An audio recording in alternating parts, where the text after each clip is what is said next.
అందరికీ నమస్కారం.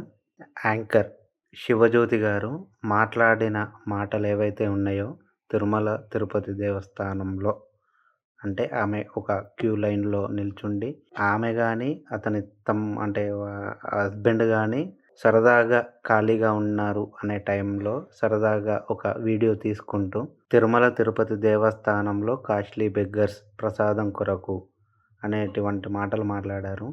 సో, దానిలో ఎంతవరకు తప్పు అనేది పక్కన పెడితే, నా అభిప్రాయం ఏంది అంటే, అది తప్పనే చెప్తాను.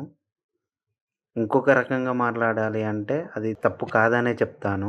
దాన్ని అంటే ఆ ఒక్క పదాన్ని పట్టుకొని చాలామంది రకరకాలుగా మాట్లాడుతున్నారు. అది తప్పని చాలామంది తప్పనే అంటున్నారు. ఎందుకు అంటే, తిరుమల తిరుపతి దేవస్థానంలో అలా మాట్లాడడం కరెక్ట్ కాదు.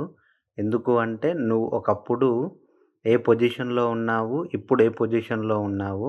అంటే నీది స్థాయి పెరిగిన కొద్దీ అహంకారం కూడా పెరుగుతూ వచ్చిందా? అనేటువంటి మాటలు మాట్లాడుతూ ఉన్నారు. కానీ ఆమె ఎక్కడ పొరపాటు చేసింది అంటే, బెట్టింగ్ ప్రమోషన్స్ అనేవి చేసి డబ్బు సంపాదించింది. అదొక కారణమైతే, ఆమె కష్టపడి పైకొచ్చింది గూడా ఒక కారణం ఉంది. అంటే ఆమె ఏ స్థాయి నుండి ఏ స్థాయి వరకొచ్చిందో మనందరికీ తెలిసిందే. సో, అలాంటి సందర్భాలలో మనం ఒకటి ఆలోచించాలి. అది ఏంటి అంటే, దానికన్నా ముందు అంటే ఇది జరిగిన ఒక ఒక 1 వీకు అలా ఆహ్, రాజమౌళి గారు ఒక మాట మాట్లాడారు. అంటే వారణాసి ఈవెంట్‌లో నాకు దేవుడంటే నమ్మకం లేదు. సో, మా పేరెంట్స్ నమ్ముతారు. నా భార్య కూడా నమ్ముద్ది. కానీ నేను దేవుడంటే పెద్ద నమ్మకం లేదు అనేటువంటి మాటలు మాట్లాడాడు. సో, దాని గురించి ఎవరు స్పందించకపోగా, అంటే కొంతమంది స్పందించారు. అంటే కొంతమంది వాళ్ళ అభిప్రాయాన్ని తెలియజేశారు. ఈ సందర్భాలలో అతని గురించి చాలా తక్కువ మంది మాట్లాడారు. ఎందుకు అంటే, తిరుమల తిరుపతి దేవస్థానానికి వచ్చే ఆదాయము మరియు కొండగట్టుకు వచ్చే ఆదాయము చూసుకున్నట్టయితే ఇక్కడ వ్యత్యాసమే అర్థమైతుంది. తిరుమల తిరుపతి దేవస్థానానికి కొన్ని కోట్ల ఆదాయం వస్తుంది. అందుకే కాస్ట్‌లీ బెగ్గర్స్ అనే అన్నది. అందులో తప్పేమీ లేదామెకు. ఈ కొండగట్టుకు సంబంధించిన అంటే హనుమంతునికి సంబంధించినటువంటి దేవాలయాలు ఏవైతే ఉన్నాయో, దాంట్లో ఒక కొన్ని లక్షలలో వస్తాయి. అంటే ఇక్కడ తిరుమల తిరుపతి దేవస్థానం కంటే హనుమంతుడు చిన్నోడని నా అభిప్రాయం. చిన్నోడనే కాదు అసలు అనేది నా అభిప్రాయం. కానీ ఇక్కడ నేనెందుకు అన్నాను అంటే, అదే ఇప్పుడు ఈమెనైతే అంటే 'శివజ్యోతి' గారిని ఏమైతే మాటలన్నారో, ఇదే మాటలు రాజమౌళి గారిని అనేంత దమ్ముందా?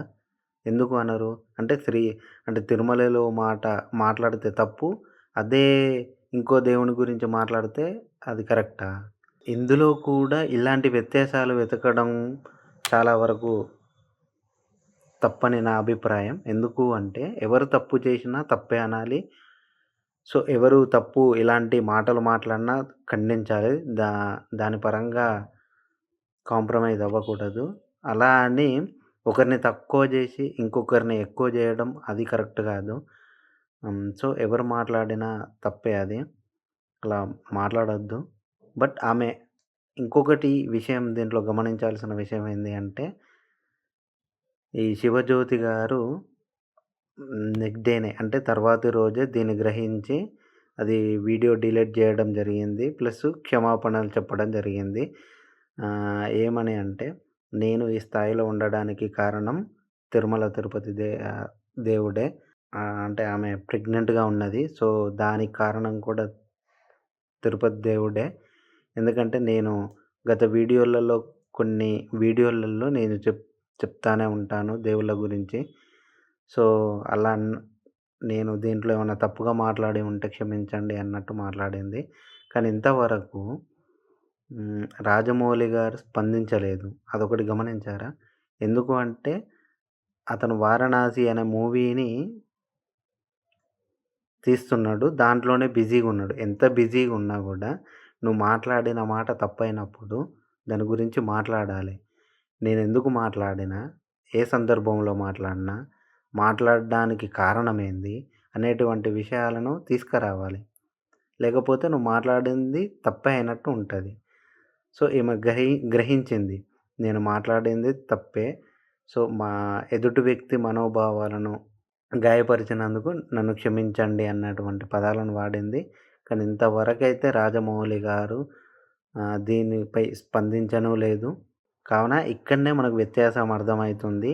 తిరుమల తిరుపతి దేవస్థానం కంటే ఈ అంటే అంజన్నకు సంబంధించిన ఏవైతే దేవస్థానాలున్నాయో, అవి చాలా చిన్నవిగా జూస్తున్నారు ప్రజలు గూడా.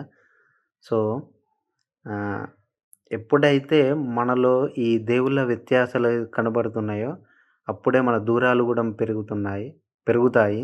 ఎందుకు అంటే, నీ దేవుడు గొప్ప, నా దేవుడు గొప్ప అనే స్థాయికి వస్తాము కొన్ని సందర్భాలలో. సో, అలా రావద్దు అనుకుంటే ప్రతి దేవుడు సమానమే. ప్రత్ దేవుడు సృష్టించిన ప్రతి మనిషి సమానమే. కాబట్టి ఈ యొక్క విషయాన్ని గమనించి ఎవరి గురించి ఎంత మాట్లాడాలి, ఏ విధంగా మాట్లాడాలి అనేటువంటి మాటలు మాట్లాడాలి.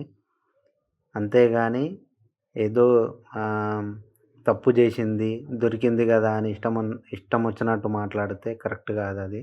దీనిలో ఇంకొక విషయం మనం గమనించాల్సింది ఏంది అంటే, 'శివజ్యోతి' గారికి దేవుని భక్తి గాని, దేవుని విలువలు గాని బాగా తెలిసినామె. ఎందుకు అంటే, ఆమె చెయ్యని పూజ లేదు.